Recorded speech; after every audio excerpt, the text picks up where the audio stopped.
चीज से हर इंसान दुखी है। महाराज बड़े दुखी हैं, जीवन में किसी बालक का जन्म नहीं हुआ। भक्तजनों, और अब इसी को बुला करके एक बड़ा सुंदर यज्ञ किया।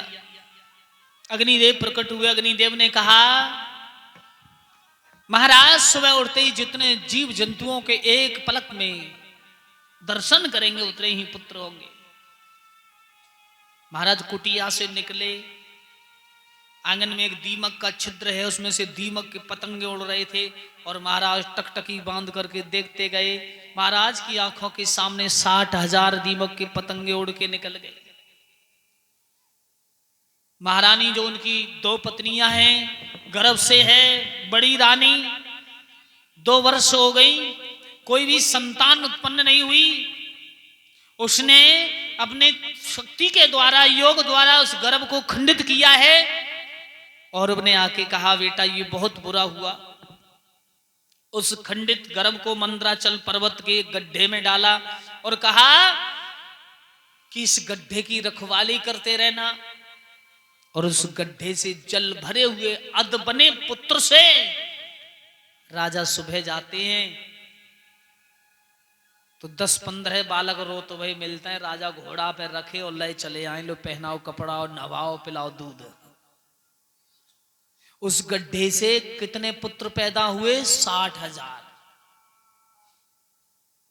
इसी तरह से गांधारी के 100 पुत्र हुए थे करवाओं से।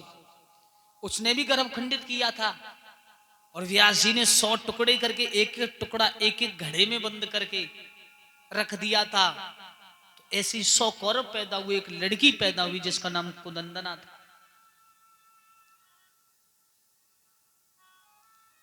अब 60,000 पुत्र जिसके हो जाए, मूलचंद भैया वो कम रहे काऊ से।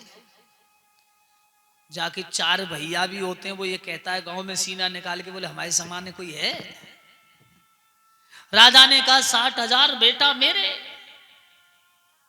अब मैं सारे संसार का महासम्राट बन के राज्य करूंगा। अब तो महाराज ने अश्वमेघ यज्ञ किया, इंद्र का सिंहासन हिला, दिग्विजयी घोड़ा छोड़ा तो इंद्र ने वही घोड़ा ले जाके कहां बांधा? जोनस्क्रिया के भैया कपिल मुनि महाराज देवहूति के पुत्र तपस्या कर रहे थे, भगवान श्री हरि नारायण के अवतारी, उनकी कुटिया में बांध दिया। जब घोड़ा पकड़ा गया तो राजा सगर के 60,000 पुत्र उस घोड़ा को ढूंढने के लिए जमीन को खोदने लगे। देखा, पग चिन्ह कुटिया तक पहुंचे। महात्मा को अब शब्द कहने लगे। एक एक पुत्र 100-100 गाली दे गया। अपमान की भी सीमा होती है। एक एक पुत्र 100-100 गाली।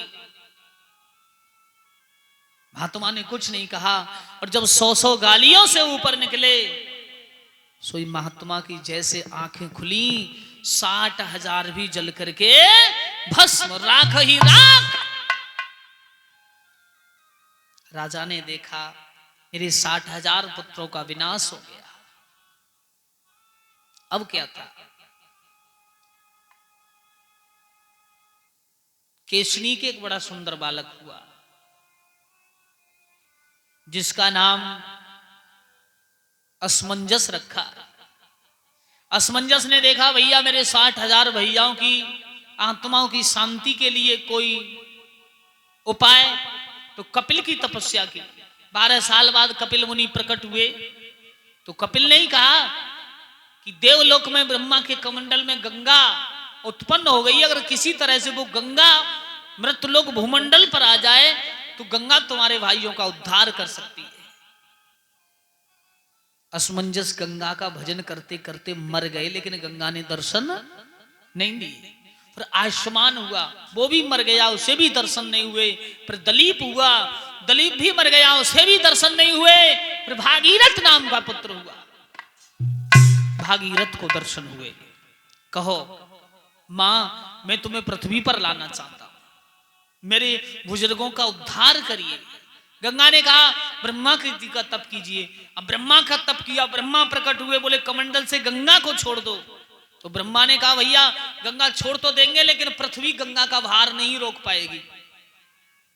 एक मोटी धार जब स्वर्ग से गिरेगी तो पृथ्वी फट जाएगी। भगवान शिव की तपस्या करो। अब भगवान शिव की तपस्या की तो भगवान शिव ने कहा कह दो गंगा से आ जाए। त्रिशूल लेके भगवान शिव खड़े हो गए, जटा विशाल हैं, सीधी ब्रह्मलोक से गंगा भगवान शिव की जटाओं पर आई। लेकिन गंगा को अहंकार था, और अहंकार होता है भगवान का भोजन। गंगा को अहंकार है कि मेरे समान पृथ्वी पर मृत्युलोक में कोई सुंदर देवी नहीं, महान सुंदर हूं मैं। भगवान ने जटाओं को इतना बड़ा कर दिया, 7 दिन हो गए गंगा को जगह नहीं मिलती निकलने के लिए। गंगा ने दोनों हाथ जोड़े, प्रभु क्षमा करो। तो भगवान शिव ने कहा हमसे विवाह करो। तो कहा जाओ मैं तुम्हें पति का दर्जा देती हूं। तो गंगा को शंकर अर्धांगिनी भी कहा गया है। जटाओं को ढीला किया, गंगा को नीचे छोड़ा, आगे आगे भागीरथ पीछे पीछे गंगा चली जा रही थी। जहां कहते हैं गौमुख पहाड़ है, वहां एक बहुत बड़ा पहाड़ आ गया, गंगा वहीं खड़ी हो गई। कहा भागीरथ से भैया थोड़ा सा आगे, हमें अब रास्ता नहीं है। ऐरावत हाथी के पास गए भागीरथ, भैया हमारी गंगा आगे जाना चाहती है कनखल क्षेत्र की ओर, ऋषिकेश हरिद्वार की ओर, इस पहाड़ को तोड़ दो। ऐरावत बोला चलो तुम्हारा इतना काम करते हैं। देखा गंगा बड़ी महान सुंदर दिव्य देवी रूप में खड़ी। तो हाथी ने कहा अगर गंगा हमसे ब्याह कर ले तो हम पहाड़ तोड़े ना, हम इधर चले। तो भागीरथ ने कहा मातेश्वरी ये तुमसे विवाह करना चाहता है। गंगा ने कहा विवाह तो मैं कर लूंगी, पर ये मेरी ताकत को रोक ले तो। हाथी बोला ठीक है। हाथी ने टक्कर मारी, पहाड़ बीच में से फट गया, छोटी सी गौमुख दरार में से गंगा निकली, कनखल का मैदान आया। तो हाथी से कहा सामने खड़े हो जाओ। और गंगा ने जिस समय अपना रूप बढ़ाना शुरू किया, बहुत ही सूंड ऊपर को उठाए, जब हिलोर लगे नाक में पानी भरे तो आहा सोचने लोगों ब्याह और गोनो सब है गो। चारों पैर नीचे से उखड़ गए और हाथी बह चला। लेकिन हाथी बोला मेरी लगे धर्म की मातारी मोई माफ करो मातारी।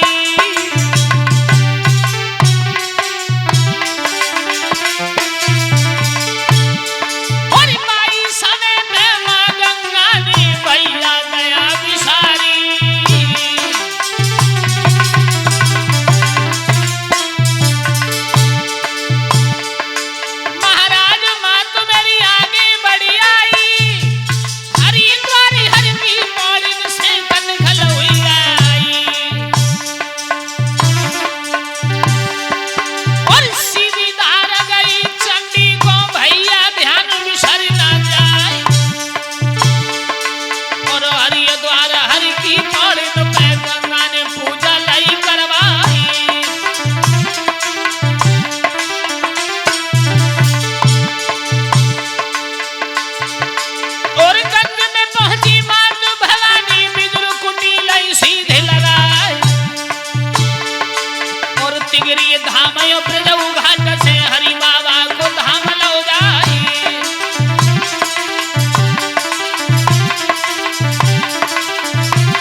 कनखल क्षेत्र को पार करती हुई जहां 60,000 सगर के पुत्रों की राख जो पड़ी है उसका उद्धार करती हुई गंगा आगे बढ़ी। हर की पौड़ी होती हुई बैराज विदुरकुटी गंज होती हुई तिगरी धाम ब्रजघाट और सीधी मां अवंतिका धाम अनुपशहर जहां हरि बाबा का धाम बना हुआ है, राजघाट नरोरा बैराज और सीधी कछला बदायूं की ओर सीधी धार प्रयागराज के लिए निकल गई। बोल गंगे मैया की। आज वही गंगा हमारा और आप सभी का उद्धार करती है। अरे गंगे महारानी स्वर्गा नसैनी, अरे मेरी गंगे मैया स्वर्गा नसैनी है।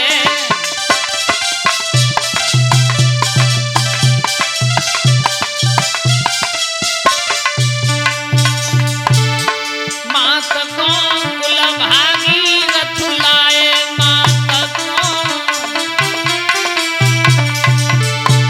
मात मेरी हर की पैर नु आए, माता मेरी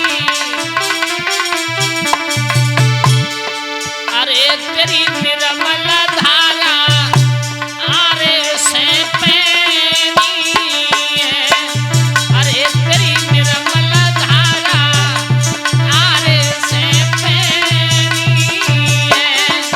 अरे मेरी गंगे मैया स्वर्गा नसैनी है।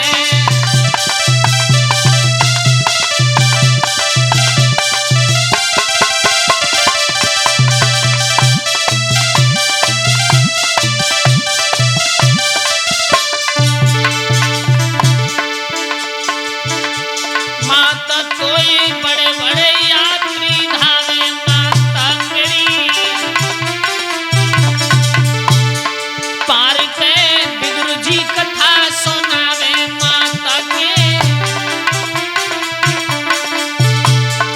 अरे तेरो इलाहाबाद में नाम निरवेरी है।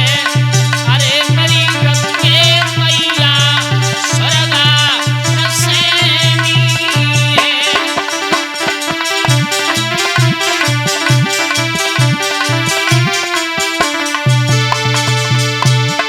माता तोय दासय रे बुलाई, माता मेरी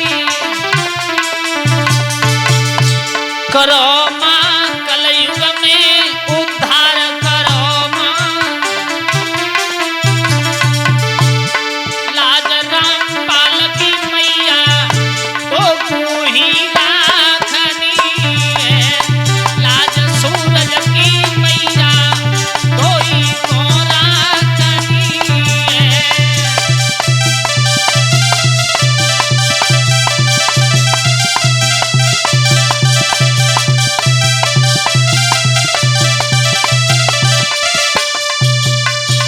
आज वही गंगा मैया सदा सदा के लिए विराजमान हुई और उसी मां भगवती गंगा में हम और आप बड़ा जीवनमयी आनंद